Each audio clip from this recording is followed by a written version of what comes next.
let Satan blow it out. I'm gonna let it shine. Won't let Satan blow it out. I'm gonna let it shine. Won't let Satan blow it out. I'm gonna let it shine. Let it shine. Let it shine. Let it shine. The light of mine. What's that thing, Mary? Huh? Woohoo! I'm gonna let it shine. I'm videotaping. You're putting it up. It's our audience in action. Shine, let it shine, let it shine. Shine down in my brother's mind.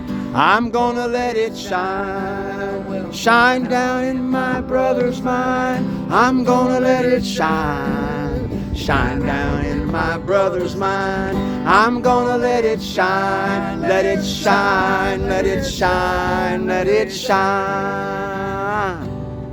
This little light of Mine. I'm gonna let it shine. This little light of mine. I'm gonna let it shine. This little light of mine.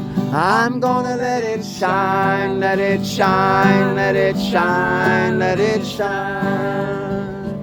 let it Shine. Let it shine. Let it shine.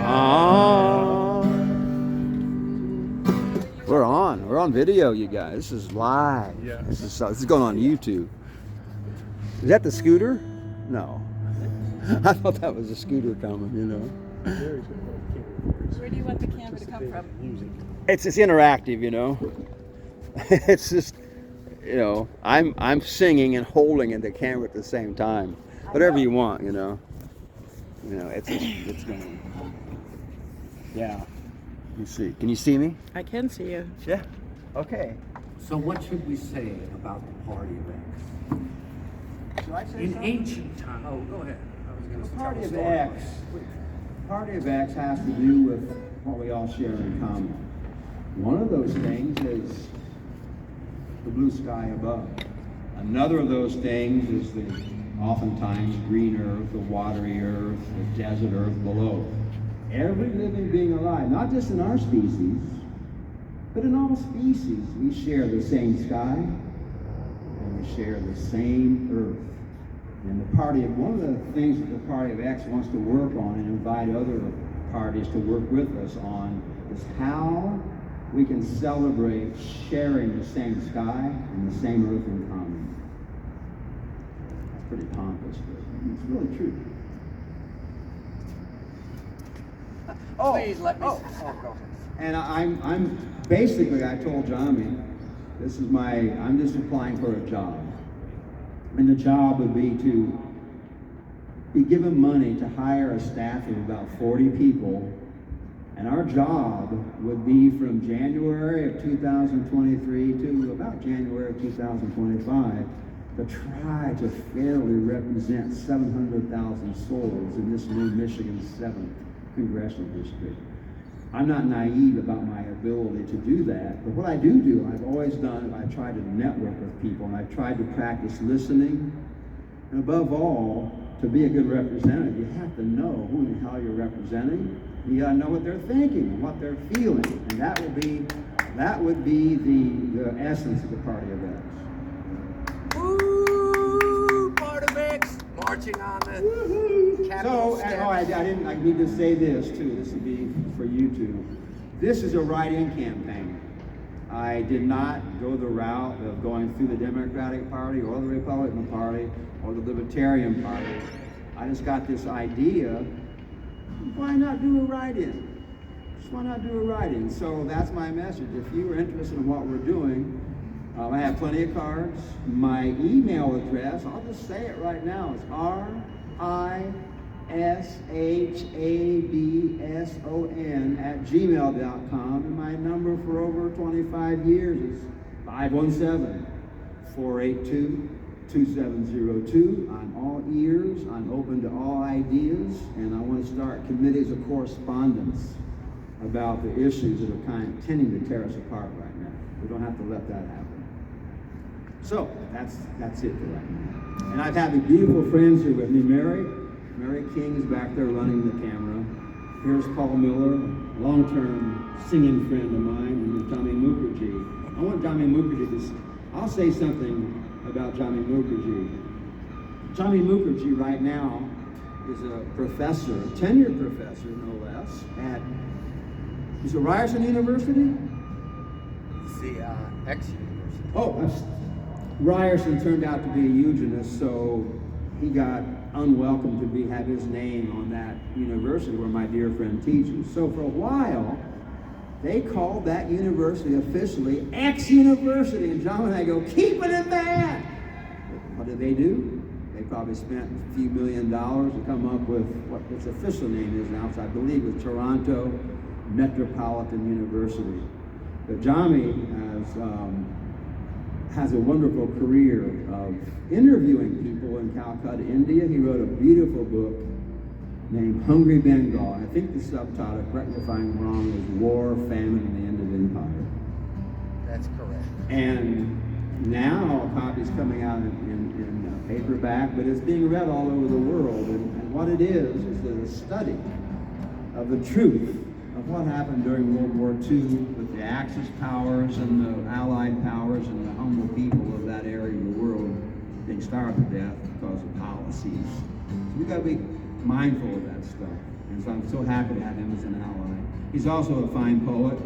We're going to read some poetry here today. I'm going to read some poetry. He's going to read some poetry. And another friend of ours, Scooter, what's Scooter's official name? Brian Fell. Brian Fell. We call him the Reverend Fell. Reverend Fell is going to try to be here, but if not, we'll just carry on as we are. You want to say something, Johnny, right now? Let's do a song. Mary, got anything you want to? Thank you. Mary's known me a long time. She knows I'm a person of my word. I'm not going to say a man of my word or a woman of my word. I'll say I'm a person of my word. I could go into a lot of things, but I'm not at this point. I care deeply about freedom, though, and not freedom to be foolish.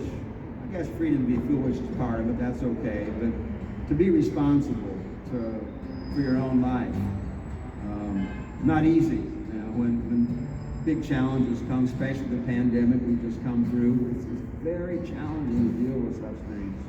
But we're still here, and I'm very much into collaborating and discussing and dialoguing with anybody, about what we might be able to have learned through what we came through. Not easy. Thank you. Little boxes on the hillside, little boxes made of ticky-tacky, little boxes on the hillside, little boxes all the same. There's a pink one, and a blue one, and a green one, and a yellow one, and they're all made out of ticky-tacky, and they all look just the same. And the people in the house all went to the university where they all were put in boxes and they all came out the same. There are doctors and there's lawyers and business executives, and they're all made out of ticky-tacky and they all look just the same. And they all play on the golf course and drink their martinis dry, and they all have pretty children, and their children go to school, and their children go to summer camp, then to the university where they all put in boxes and they all come out the same. And the boys go into business, marry and raise a family in their houses made of ticky-tacky, and they all look just the same. Little boxes on the hillside, little boxes made of ticky-tacky, little boxes on the hillside, little boxes all the same. There's a pink one, and a blue one, and a green one, and a yellow one, and they're all made out of ticky-tacky, and they all look just the same.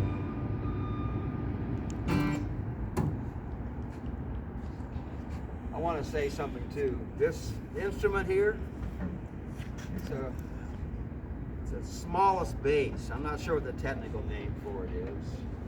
My dear friend Joe McSweeney gifted me this instrument a couple months ago. He passed away on July 11th this year, and very, very dear friend.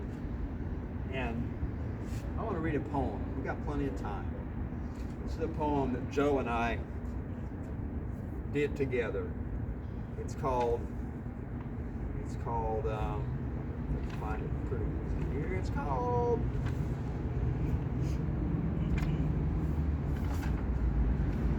I won't read too soupy Heron right now, but I could. Existential bliss and the self for Joe. I meant to say transcendental bliss when I said existential bliss, as we talked about the nature of the self. Quote, I'm always trying to satisfy myself by being successful at something I do in the world around me. The self is already blissful, so you don't have to gain it by getting a ringer at horseshoes or something like that. I say, as you listen with a pensive face that now shows a smile beginning. Quote, you searching for happiness outside of yourself end up looking for countless lifetimes within the cycles of birth and death, when all the time, forever, eternally, now, then, always, you are alive, actually, in the realms of transcendence, in past times of love, and you just have to wake up to the fact. End of quote. I talk out plain as you laugh from your belly, knowing halfway decent gold in the world. We agree that ants probably don't have psychological problems. That's for donuts.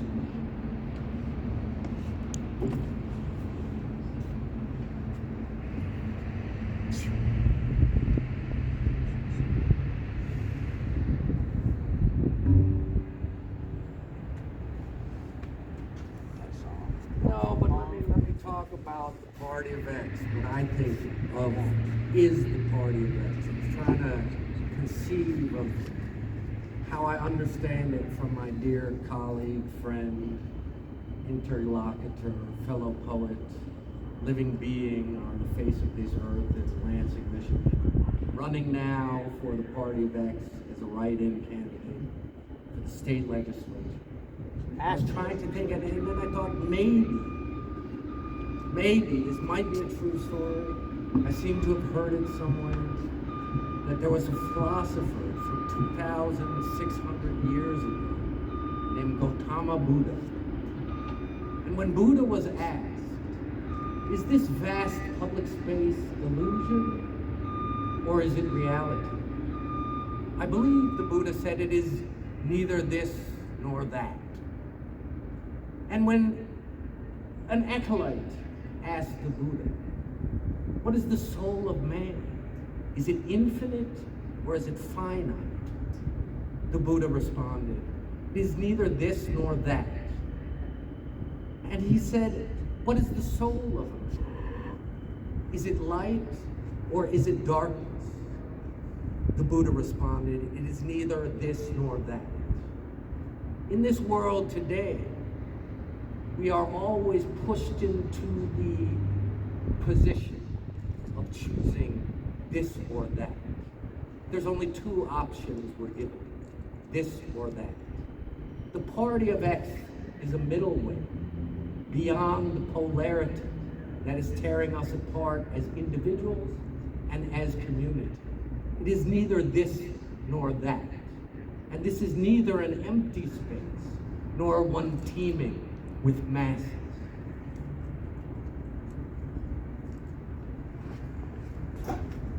Aye, aye.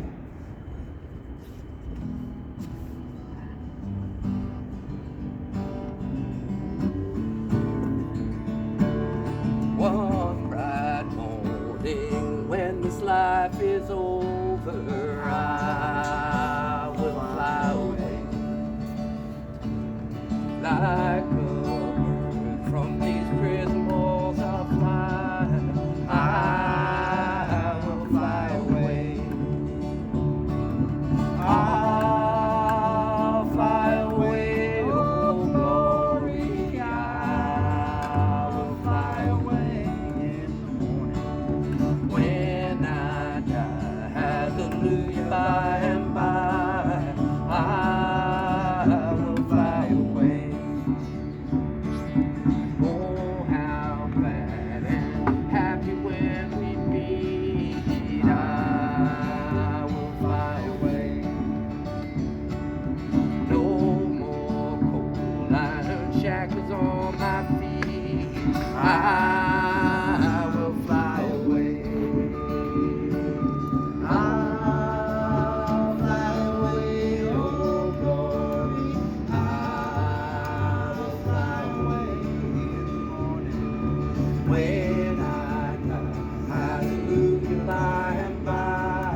See the time.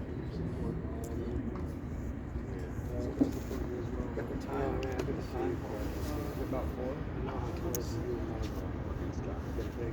Okay. Huh? 3:46. We got 45 more minutes. Go take advantage. Twice in one day, pretty awesome. Twice in one day, that's pretty awesome. Yeah. Thanks for being our audience for a little bit. Here, I'll give you a card.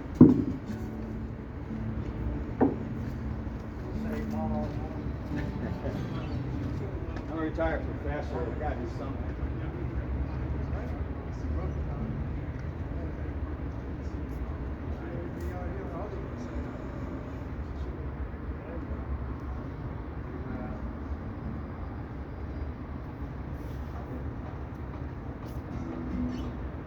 So what you been doing with your time, Mary? Retired. I went to Florida a couple of times, You got family? You have and New people? Orleans. Oh, you did go to New Orleans. I did. How was that? It wasn't what we expected, COVID and all. We ended up with no place to stay, so we went to my friend's brother's house, which was actually in Pass Christian, Mississippi. Where in Mississippi? Pass Christian? It's about an hour out of New Orleans.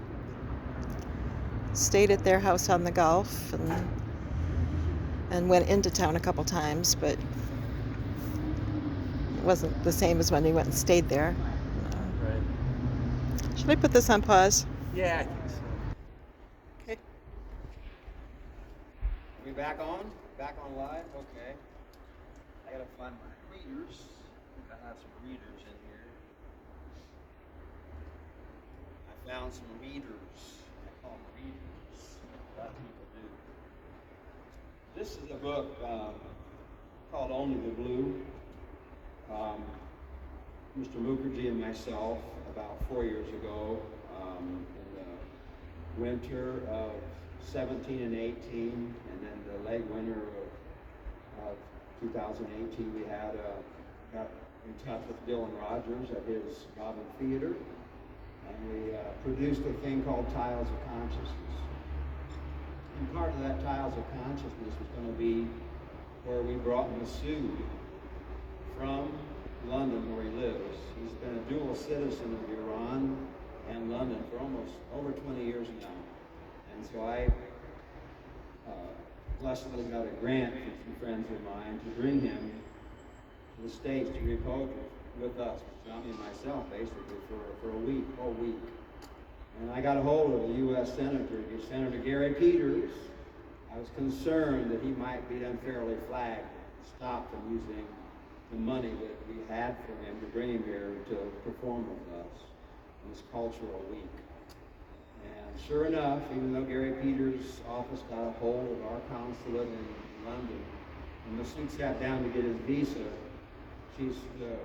he said the trumpet simply said no. So if I asked why, no. So it was a real blow,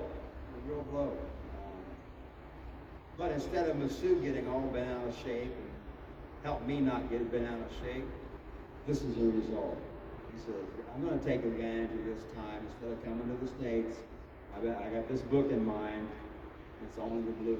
He asked me to write the foreword or preface, and he got a nice book from Johnny. I'll read that, and then I'll read my preface. But this book is available on Amazon, and I've read out of it to other people. Benjamin, who's not here, couldn't make it. He loves this book. Him and his girlfriend love this book, read from it all the time. The poems are just very powerful, very sparse, very Sufi-like. Masood is a Sufi master, basically. He translates Sufi poets from the original Persian, Arabic into English. And, I'll read these books, so it's much more clear to me later on. It says, here's Jami Mukherjee, Associate Professor of History at Ryerson University, Toronto. That's what it says at this point. The poems in Hammett Tirani's Only the Blue speak of identity and journey, darkness and light. An old man questions death. A restless eye flies out of its socket to seek truth. And the unwanted Arab navigates a hostile terrain of alienation and fear. Both a trenchant critique of socio-political realities and a testimonial of hope. These poems speak present truths that need to be heard. Johnny Newton, socio-professor, history, class, media, research, and I won't read my blurb, the brothers in law I'm going to read. And this is what the blurb for Hammett Tirani says. Hammett Tirani is a poet, publisher, author, photographer, and an accomplished singer of Persian classical songs. He has translated the works of a number of prominent Sufi poets from Persian and Arabic into English. He has lectured extensively on Persian Sufi poetry and has sung these poems to audiences around the globe. And it's published by the UPL, University Press of London, which is created by Mr. Hammett Tirani. And I'll read the preface here. He said, write me a preface. And so I tried to write a preface, and he liked it, and that's what I'm going to read. Here's a little bit of, if you don't know me as a person, if you read this, it'll give you some idea of how I think, how I feel, how I look at the world. Preface. Only the blue, I imagine, is born under the smashed building materials of meager houses, bulldozed by wealthy idiots. There were poor families in those houses who did not stand much of a chance to live on with their sacred lives, given the traditions of dirty money. Your job is to see all of this, understand it, and write poems that will at least sing the truth as you see it, with prejudice against no soul.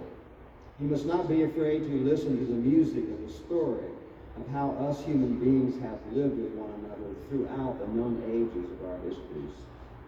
Poetry is somewhat about the oppressor and the oppressed inside the same soul. We can be our own worst enemy and, of course, our own best friend. Poems dance out of, at a minimum, the constant flow of such a dynamic that every self must constantly contend with. A poem is a sibling in the family of that mystery. When Tirani writes in his poem, Turning, poem, after the purple sunset, I turned inward, stepping down the spiral, a snail retrieving itself to the turning coral beam. He is singing to us of his own courageous journey. It is every soul's existential opportunity to discover what might be inside of one's own consciousness. In today's emerging world culture, crass materialism is trying to blind people to the unlimited treasures inside of their own chests. Tirani's poems are living manifestations of riches that money cannot buy. His poems are won by going where every soul can go, but sadly too many of us, way too many of us, are not going. In the same poem, Turning, we can experience a language so alive that no border guards can ever hope to stop its penetration into our collective consciousness. Quote, I put on my white robe, trying in vain to end the night with my meager light. Tirani is one of those brave souls who always is looking both outside and inside. Our 21st century planet culture is rife with sectarian violence that seems to demand that each soul take sides, be it with a nation, or a belief system, or a school of thought. The pressure is so intense that we find ourselves conformed without even knowing it. This book of poems will help stop such calamitous conformity and will promote what poetry does best: celebrate irreducible individuality, an individuality that knows its connection with other individuals in love and compassion. Sings Tirani in the poem, The State of Unreturned, quote, and just as he was about to become whole, he left. His centrifugal being scattered around. Again, my brother went to war and never came back. The poems of Only the Blue grow out of the deepest mystic tradition of existential Islam known as Sufism. The poet let this reviewer know that he felt that there were more authentic translations of Rumi's poems than that of Coleman Barks, whose translation I had been reading. When I followed his advice, I agreed. The wisdom and experience that allows Tehrani to give out such sage advice is intertwined with and inseparable from the substance of his poetic gifts to us, his readers, in this beautiful book. When I read his poem, El Amor Sofoque, I am powerfully haunted by what I call enlightened romanticism. Listen, quote, "The arrows fly out of her eyes. Before I know it, I am nailed against the tall gray wall, where the bones of her other lovers are turning into dust." The contemporary Chinese artist Ai Weiwei has a new documentary in which he is working with the flood-like flow of human exiles, refugees on the surface of our shared planet here in the early 21st century. He is trying to raise awareness of this almost inconceivable ongoing human tragedy, primarily by showing revealing video coverage of this terrible phenomenon. On this same note, Tehrani has penetrated below the surface into the hearts and minds of these suffering human beings, below the visual spectacle, to reveal what we need to remember about the enduring nature of the human spirit. He writes in his poem, The Exile, quote, "Their dreams, though silent, their dreams, though fragile, will live forever, to the end of all the turbulent tomorrows," end quote. In her book, Nine Gates, Entering the Mind of Poetry, Jane Hirschfield writes, quote, "In the light of the poet's abundance of heart and imagination, we remember the threshold is the place are once empty and full. It is on the margins where one thing meets another, and in times of transition, the ecosystems are most rich and diverse. Birds sing, and deer, fish, and mosquitoes emerge to feed at dusk and dawn," end quote. In the poem which gives this book its name, Only the Blue, we experience a mature mystic in his hut in the stars. There is a veritable flow of thresholds as the poem sings. First, we feel the accurate vision and knowledge of the soul looking out into the universe. Quote, "A star was dreaming in the sky when I woke up last night and stood by the window." The poet is living in and with nature as a veritable festival of the inscrutable flow of deep feeling that all souls can must cultivate if we are to truly live. And another threshold flowing, quote, "Whenever I descend down the valley of sunshine, all my sadness melts away," end quote. Yet, and finally, like T.S. Eliot warns us, every ending is a beginning. The last threshold of the poem almost explodes with simultaneous light and dark at the window, the passageway, quote, "My heart resembles a cloud about to burst. I stand by my window, and all I see is night behind night behind night." Eric Crosby, Lansing, Michigan, March 2018. So this book is available on Amazon. Please go to your local bookstore and see if they can find it for you.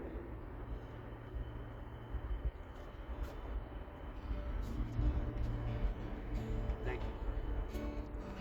Okay. They tell me of a home far beyond the sky.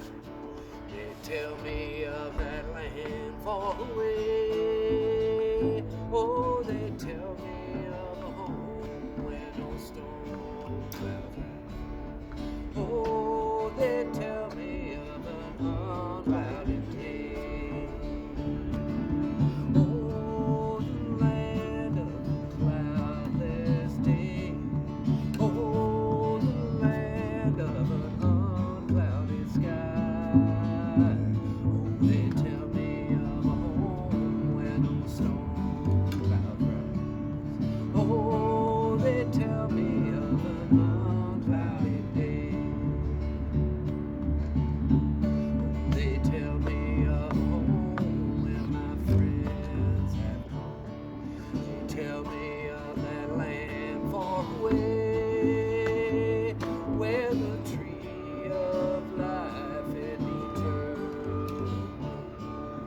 sheds its fragrance on an uncloudy day.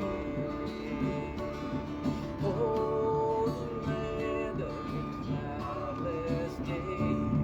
Oh, the land of an unclouded sky. Oh, they tell me of a home where no storm clouds run. Oh, they tell me of an unclouded day. Oh, they tell me of a king and his beauty there. They tell me that mine eyes shall behold where he sits on a throne that is whiter than the snow, in the city that is made out of gold. Oh, the land of the cloudless day. Oh, the land of an unclouded sky. Oh, they tell me of a home where no storm clouds rise. Oh, they tell me of an unclouded day. They tell me that he smiles on his children there. And his smile drives their sorrows away. And they tell me that no tears ever come again in that land of the unclouded day. Oh, the land of the cloudless day. Oh, the land of an unclouded sky. They tell me of a home where no storm clouds rise. Oh, they tell me of an unclouded day.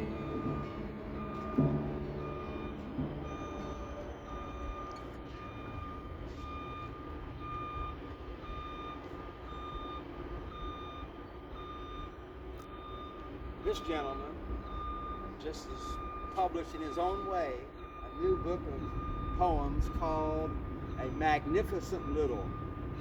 And yours truly has a copy, and I brought it with me. So I'm going to ask Mr. Mukherjee if he got a few poems to read for us, please. I have my own poem about the party of X, but I think the way that Johnny explained it is quite elegant. Should I read? Definitely read The Pandemic, if you don't mind. Where? Oh, that's the anarchist. Well, you've got to read the anarchist. Please read the anarchist. The anarchist. Yeah, say it. This is going to go on YouTube.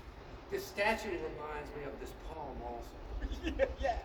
Great. Whenever I see these statues of these men, I can only see his ass. I don't even know who he is. You know, it seems like maybe he's wearing some kind of petticoat. I'm not really sure. I don't know who cast him in bronze and why he looks over our fair city of Lansing with such a confident look, that hand on the hip. I've always thought I would like to be something different than that man. This poem is called The Anarchist. I love when pigeons shit on statues' heads. It makes something inside me tingle. I never wanted to grow up to be a hero, frozen in bronze, rearing back on a heady horse, saber raised in righteousness. I always thought, why not be a pigeon, come to light on the bronze cranium of some great man, and paint his forehead and nose with last night's wild berries.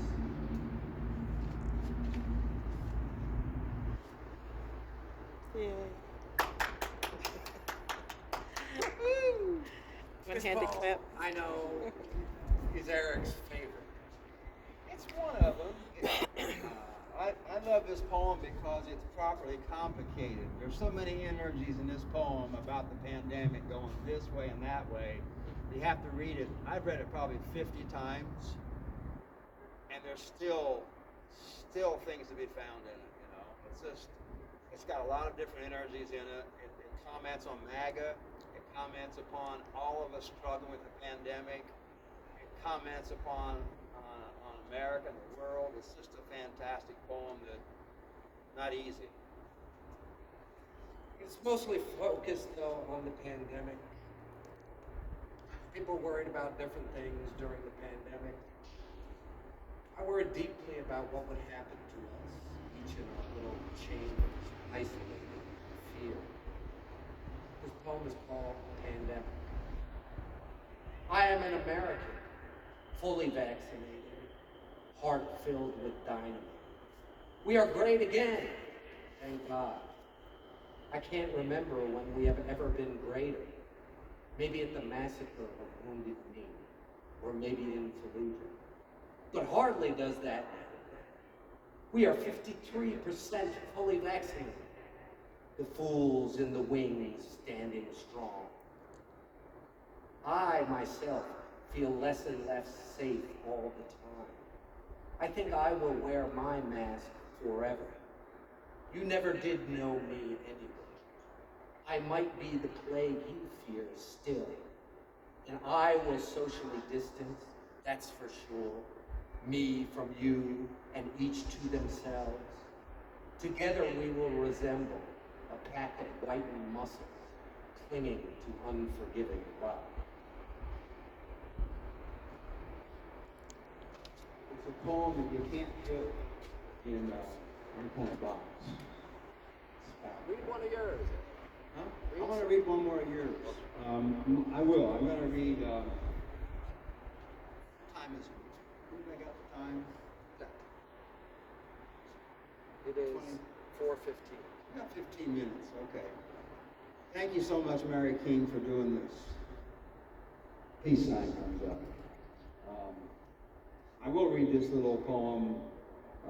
It's called Party of X. It's not refined. It's a work in progress. It's called Party of X.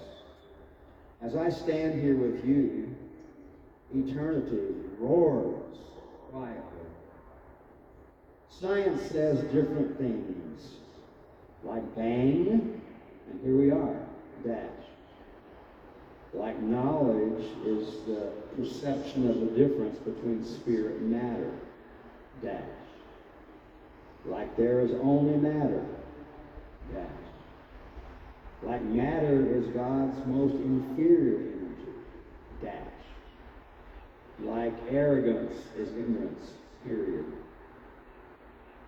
Let us celebrate sharing the same earth and the same sun daily now, first. Then let us fight. Over what? I am not a party being, thank you. Please don't put your party on me. Thank you.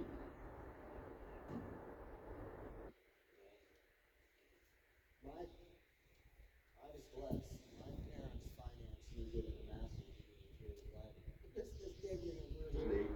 In 1993. And it'll be 30 years old next year, this little book will. It's only 43 poems because I was 43 in 1993. So I picked out 43 poems and wove a story, basically. And as over the years I've read this at different poetry readings and shared it with different people, I've realized that one of the main themes of this book is suicide.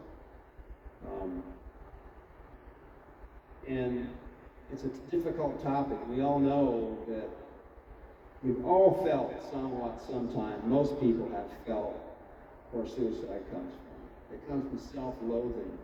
It comes from feeling you can't see a way forward. You feel like there's no way out of a terrible darkness that you feel deeply like you're in. I didn't know anything about this phenomenon until I had a nervous breakdown at the end of my junior year at Indiana University in 1971. And I came through that pretty quick, but then my mind started thinking, what's wrong with me that happened? What's wrong with me? And so I put off finishing my incompletes, and I convinced myself I couldn't do it, And that was the beginning of the end for me. Because I never had any trouble doing anything intellectual. I was blessed to have easy time being a parent in high school, straight A's. You know, but when it comes to the Vietnam War and the draft and all these things, and also my struggle with my gender identity, it became too much. And I had a nervous breakdown. It was explained to me like, if animals are in a pen and they get so excited, their movement can break open the corral and horses escape. So I was blessed to have very strong parents and very strong friends that I could depend upon. And I made it through that first, real tough mental time in this lifetime when I was 21 years old. I also discovered poetry then. So I'm thankful, very thankful. And so the third poem here in this master's thesis called Hod Carrot and Night is about one time my father. He just passed away. My father just passed away on Christmas Day this past year.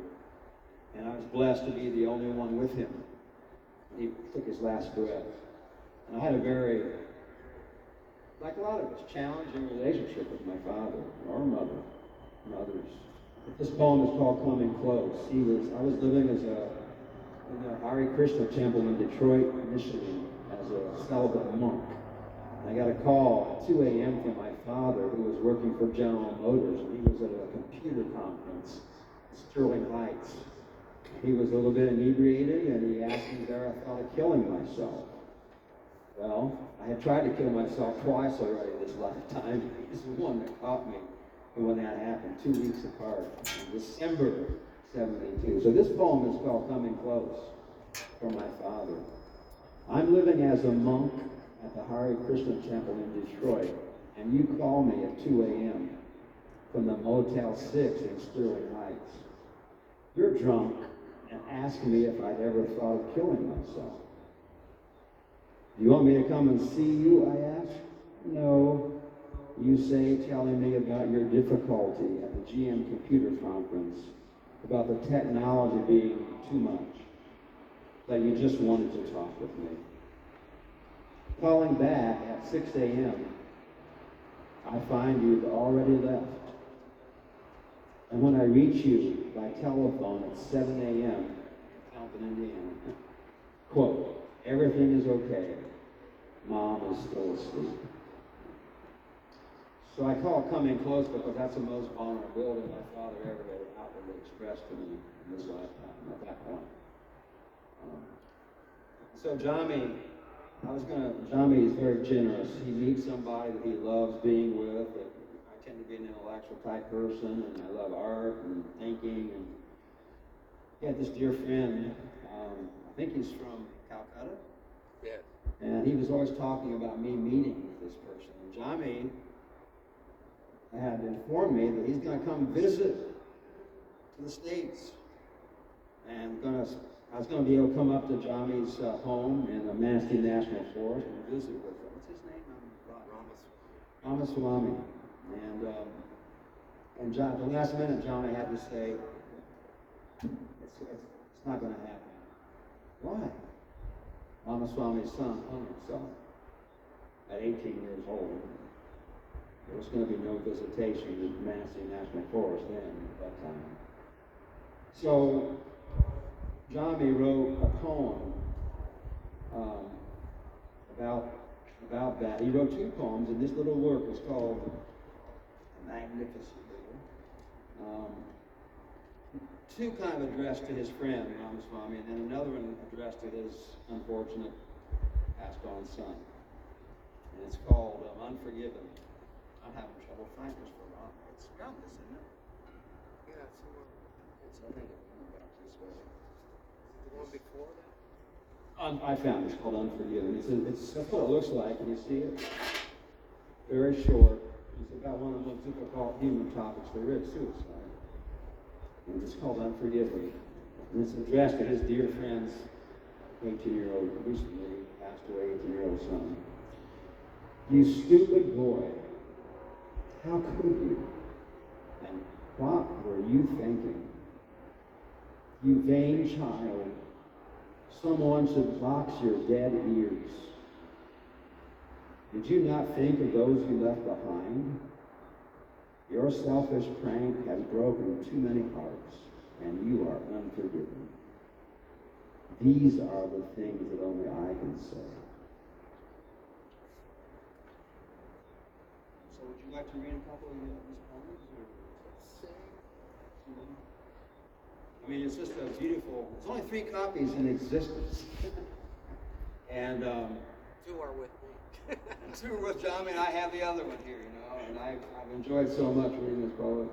But the reason we're here, again, is I'm doing this quixotic, in some sense, thing, running for a write-in campaign for Congress. But it gives me a platform to use my skills, and I truly want to dialogue with the Democratic Party candidate, Alyssa Slotkin, who I like. And I never met Tom Bard. He's the representative of the Republican Party. And there's also, I can't think of her name, there's another person, she's on the ballot. She represents the Libertarian Party.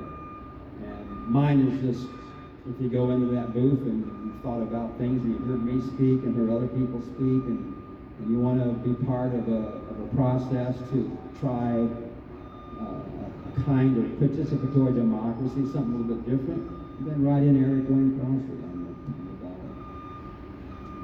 What time do we have? 4:20 or so. 4:20? You want to light one Huh? up for the campaign? No. It's 4:25. Well, we got 5 more minutes. I'll give a plug for reverse or reduce. This is the best engineered. You know how you drink things? You go like this, and you can actually pour something in and drink it out of the cup like this.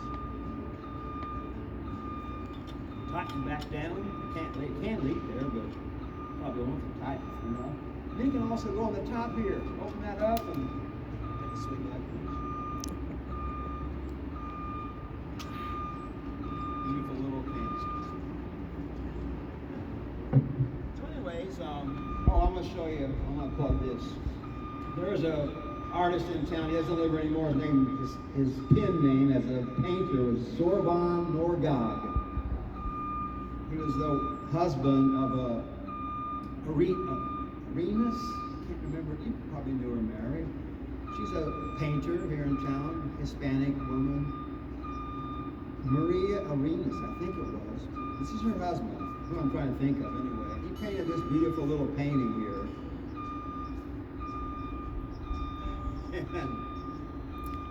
Hold it down. His name, his pen name as a painter is Zorban Norgad. I bought this from him over 30 years ago for $350. It's painted on 2 different panes of glass. It's just got a beautiful, he's got a big old head, little tiny eyes. He's looking down at the ground. The name of this painting is Trying to Get Off the Ground. And in a way, that's why we're here. I'm trying to get my little campaign off the ground. But I'm not naive about what's going on. So, I think we're about, here's a little deity of that guy, Here we go.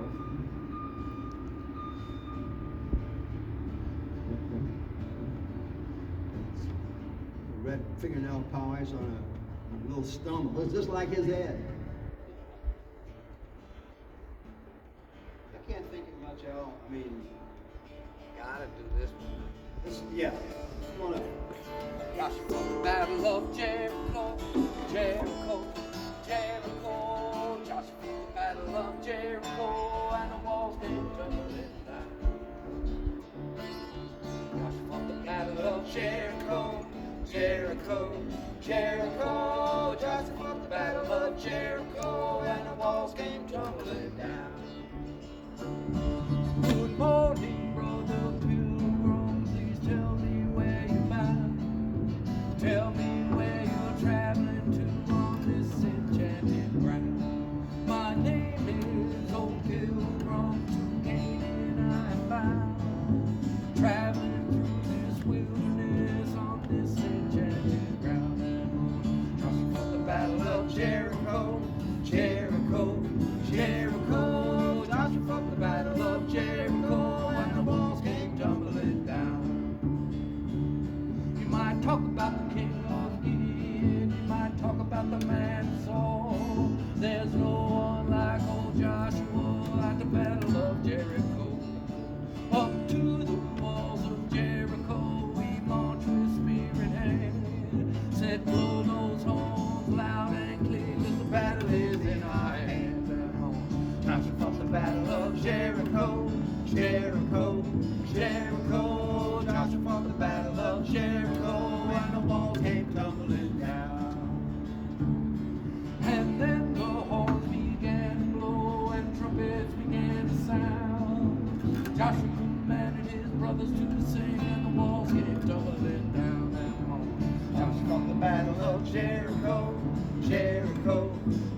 Jericho, Joshua fought the battle of Jericho, and the walls came tumbling down.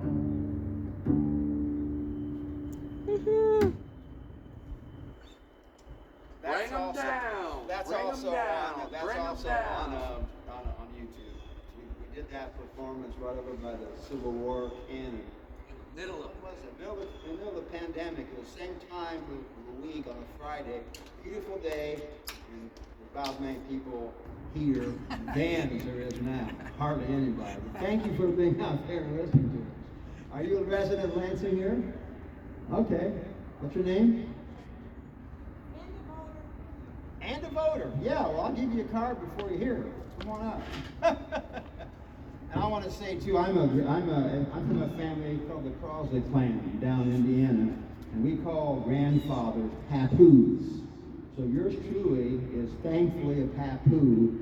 I have two beautiful granddaughters. Sophia is 7 and Ella is 5, and they're the beautiful daughters of my son and his wife Vanessa. And that's another reason I'm doing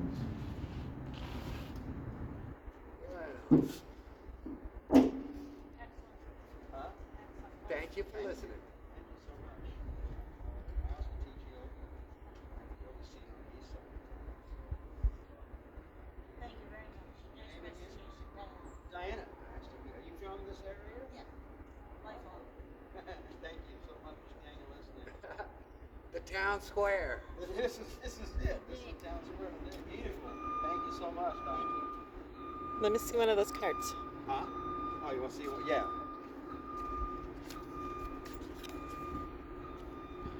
Party events. Writing campaign. I forget your name, sir. Tavy. We're about, it's 4:30 now, or yeah. So we're cool. We're concluded. Thank you very much. Audio, visual, audio, visual. Pause.